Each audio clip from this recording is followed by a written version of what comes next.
This is the College Football Connection Podcast with Alvin Reed, Bradford Bruns, and Marty Jenkins on 101 ESPN.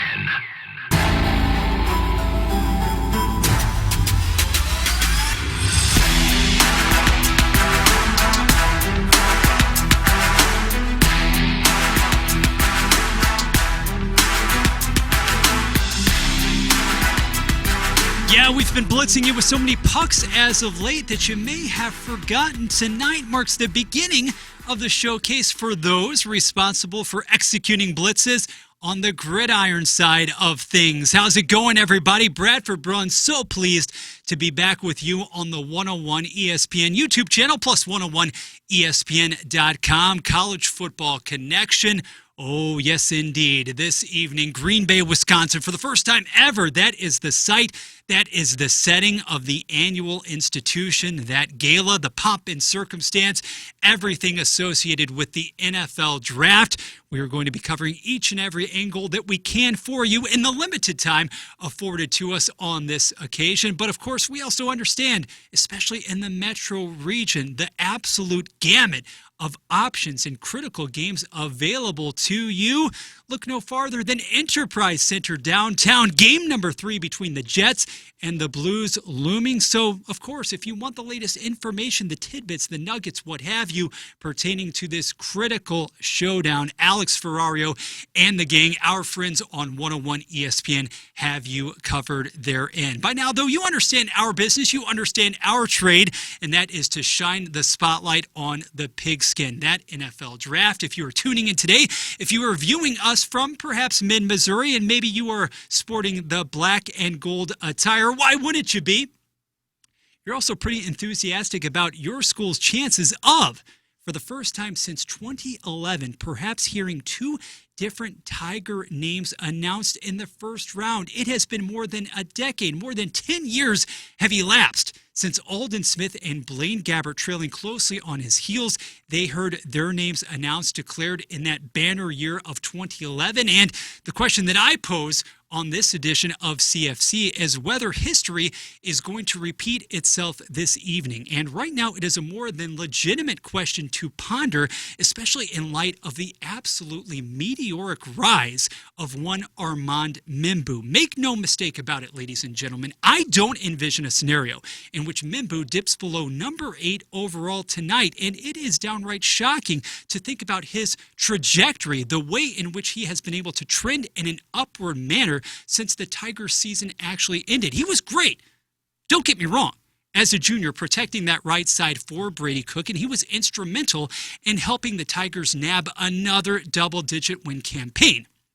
But a lot in the way of his increased portfolio and profile, the way in which he has continued to be viewed on the upswing by so many different scouts and talent evaluators, it has had everything to do with the subsequent months, the workouts, and that show-stopping, star-making performance at the scouting combine in Indianapolis. Yes, we know about the grunting, we know about the GIF-worthy material, but the fact of the matter is that not only did he card an absolutely sublime 40-yard dash time, the significant number of bench reps, he stands a real chance, guys, of being the first offensive lineman to go off of the board tonight. And that's pretty remarkable to think about how far he has progressed in the span, really, of mere months. So let's take a look at teams that could be picking in that range, okay? Starting at number 5, the Jacksonville Jaguars. Maybe not priority number 1, but you are looking to stabilize the offensive line to keep Trevor Lawrence upright. He has stagnated somewhat over the course of the last couple of seasons,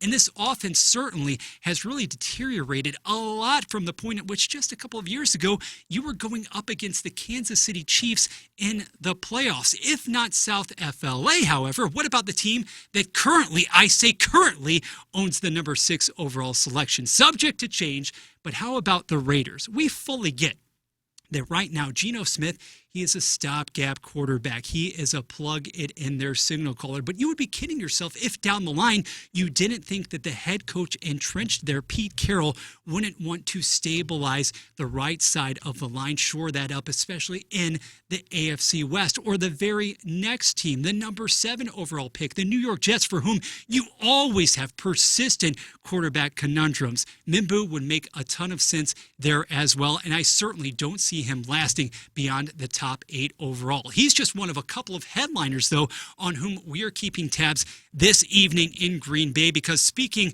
of mid-Missouri in Columbia, that's where East St. Louis's own Luther Burden III is going to be hosting his viewing party. And guys, if we had sat here in the studio in Creve Coeur over a year ago, and we had even contemplated the notion, the mere inkling that LB3 could fall out of the first round entirely, that would have been preposterous, right? Ludicrous. This guy, with his skill set and his acceleration, no way.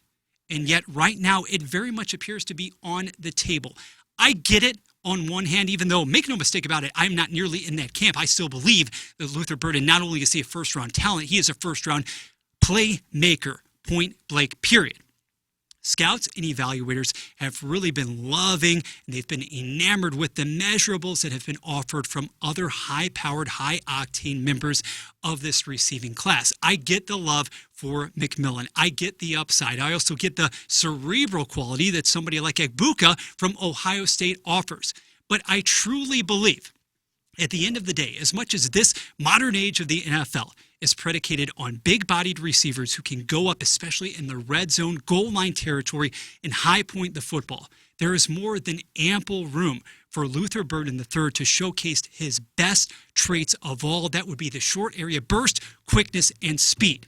If you're talking about somebody who can absolutely thrive in the slot and is still capable at times of going outside, he mentioned this to us at the scouting combine. There were a lot of routes in the tree that he wasn't able to actually run because of the way in which the Missouri offense operated. That was the MO. It was what Kirby Moore wanted to do, and it worked to a great degree of success in his sophomore year. But so many people have really zeroed in on the, by comparison, pedestrian statistical output as a junior and lowered expectations accordingly. Hey, opposing SEC coordinators had all of the time in the world to be able to scheme against Luther Burden III. They said, Theo Weiss Jr., we are going to allow you to beat us over the top or with the intermediate stuff. We are basically removing LB3 from the blueprint. And that, more than anything else, is why you saw the dip in production, along with, at times, suspect play at quarterback for the Missouri Tigers in 2024. Bradford Bruns with you on the College Football Connection. We are winding it down